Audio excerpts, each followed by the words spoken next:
Сәлем қыздар, бүгін біз осындай екі жақтан тағуға болатын повязка жасминканы жасаймыз.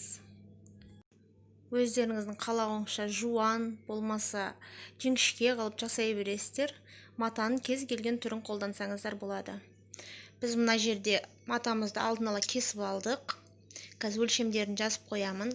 Осы өлшемнен 4 керек. Және де мына кішкентай матадан оны да өлшемін жазып қоямын. Осындай кусок керек. Бұл повязкаға кез келген мата жарай береді. Ең алдымен бір матамызды алып, осылай қайырып, тігіп шығамыз. 2 сантиметр жеткізбей бос қалдырамыз бұнаншама. Екінші матаны да осылай тігіп шығамыз. Бұны да 2 сантиметр тікпей қалдырамыз.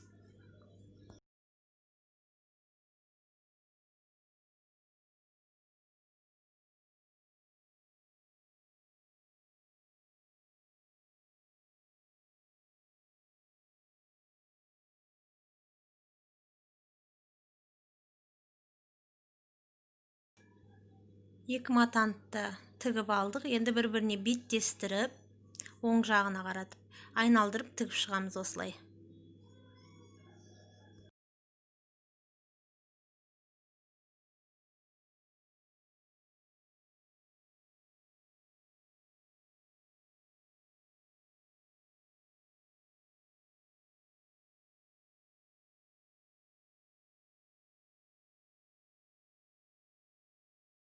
Тіккен тігісіміз ұқыпты болу үшін үтік басып шығамыз үстінен. Енді қалған 2 матамызды алып, бір-біріне беттестіріп, бір шетін ғана тігеміз. Ұзыннан.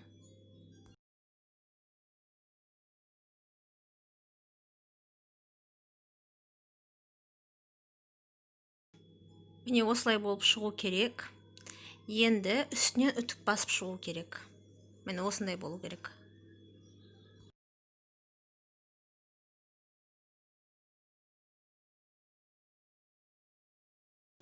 Алдын тіккен матамыздың мына қуысынан екінші матамызды өткіземіз.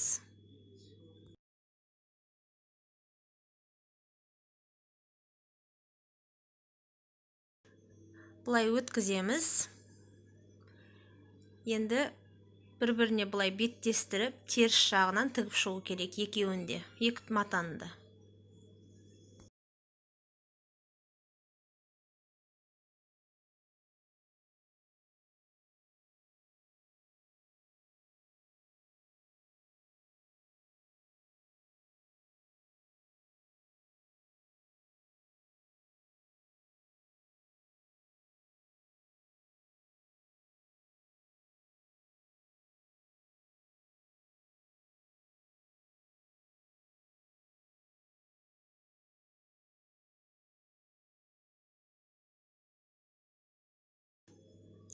Міне тігіп болдық. Енді оң қаратамыз. Оң қаратқанда осындай байлаулы күйде болып шығу керек. Үтікпен жақсылап басып, енді арт жағында резинкасын дайындаймыз. Матамызды 2 қайырамыз, бір шетінен тігіп шығамыз. Үтікті басып, ішіне резинканы өткіземіз. 2 шетін кішкене қайыру керек.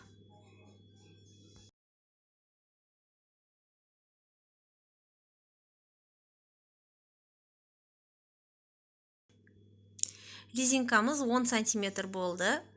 Міне бұлай ішіне кіргіздім. Және қайырылғанын астына салып жіберу керек. Резинкамыз көрініп тұрмау тиіс.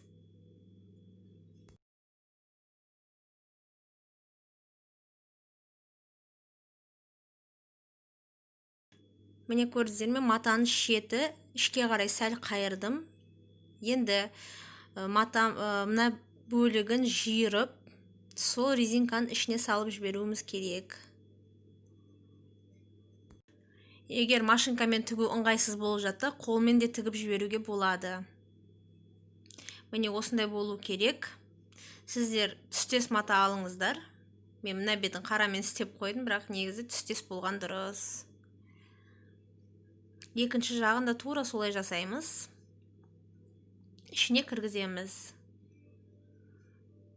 Нәтижесінде осындай жасминка шығады. Жұмыс біткеннен кейін тағы үтікпен бір басып өтіңіздер. Артық жіптерін кесіп алып тастаңыздар. Сол кезде жұмыстарыңыз әдемі көрінеді. Міне осындай болды.